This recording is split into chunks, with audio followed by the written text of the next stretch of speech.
Hello everyone, this is What's Up. Probably should back this up just a little tad here. Okay. So this is Half Coil Syndrome 6. This is not going to be a long video. It's going to be the 5 videos that I just did are long enough to catch the riff on Half Coil Syndrome and realizing that the coiling and the way impulses happen in a coil are probably not like we think they are. So here what I did was I put my pulse generator on this coil right here.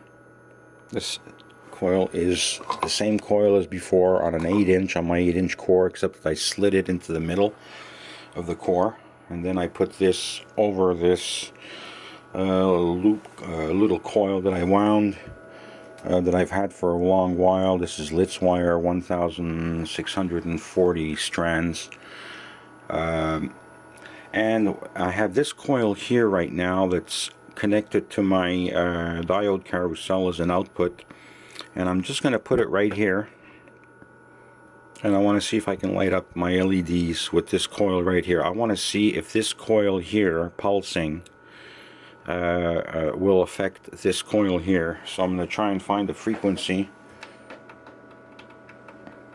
I can see a little bit of a rise on the scope, but nothing much.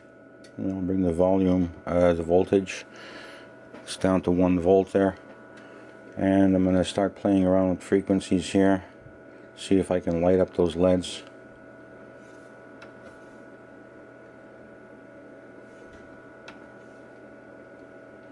No, I can't light up those LEDs for sure. Around this 10,000, nothing's going to happen there, except you can hear a little sound here.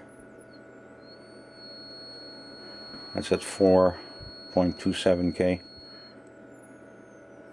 That's some low ones too. You can hear it oscillating. Those are basically the atoms in that coil that are just moving just right to make audible waves.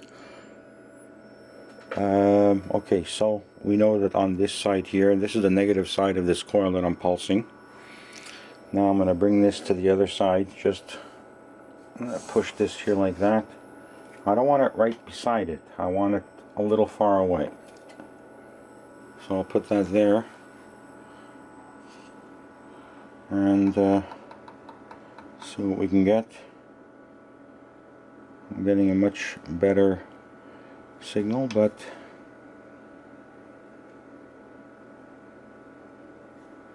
nothing much happening here.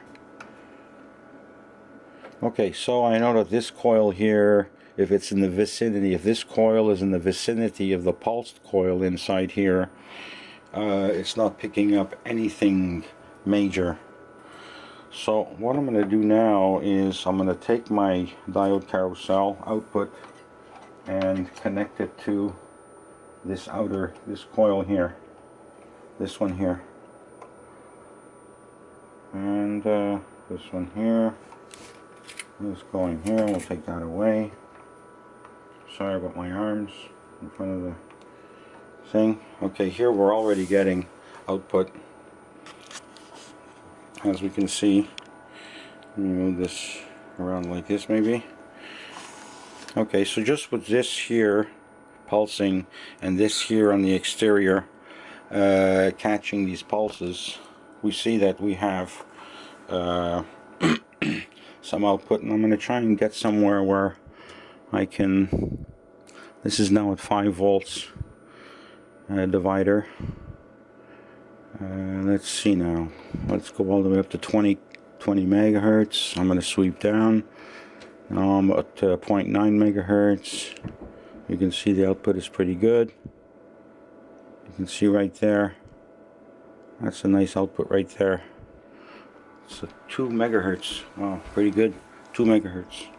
So we're getting an output at 2 megahertz, and it's showing here like between these are 5 volt dividers, and this is at 0 here, so that should be about maybe 7 volts, 7.57, volts. So now what I'm going to do is I'm going to take this off, the negative, since it's the positive that's being pulsed on my system. I'm going to put these two together here. You can already see that. Now we're going to put the negative here. So, okay, now let's try and see if we have the same maximum. That's a lot brighter. And right now, you see here, I'm at 10 right now here, 10 volts. Catching on this? Why am I at 10 volts? Why? Well, because this was suffering from half coil syndrome when it was pulsed alone. Half of this coil wasn't doing that much. And now by putting this in series with the negative side, I just made this whole coil, and every pulse, this whole coil is now changing completely. This whole coil here, at every pulse on, all of it is changing. Not half of it. All of it is changing. So this coil could be the any primary on a transformer. It could be a drive coil. It could be a motor, an electric motor. It could be a lot of things. Whatever is being driven by an AC sign, or whatever is being pulsed with DC, they're all going to suffer from half coil syndrome. And actually AC, just the fact that we have AC, well, I won't get into that. I want to keep this short. This is what it is. And if you have any questions, you can see me at overunityresearch.com. You can PM me there, and or at overunity.com. You can PM me there as well. So thank you, and I'll be doing some more videos now showing other devices with half coil syndrome, with and without. This doesn't look like much, but this is a nothing coil. This is a nothing setup. There's no, this is like, I had this already, so I just put it through there, and just to show you. The point is, if you're pulsing a coil, you're not pulsing right. You have to pulse two coils in series. That's what you got to do. And the pulse side is your working coil. The constantly connected side is your slave coil. So you need this slave coil to tell the pulse that, hey, you know what, this here, you know, see this one here? That's only the beginning, man. You got all the way inside here to go.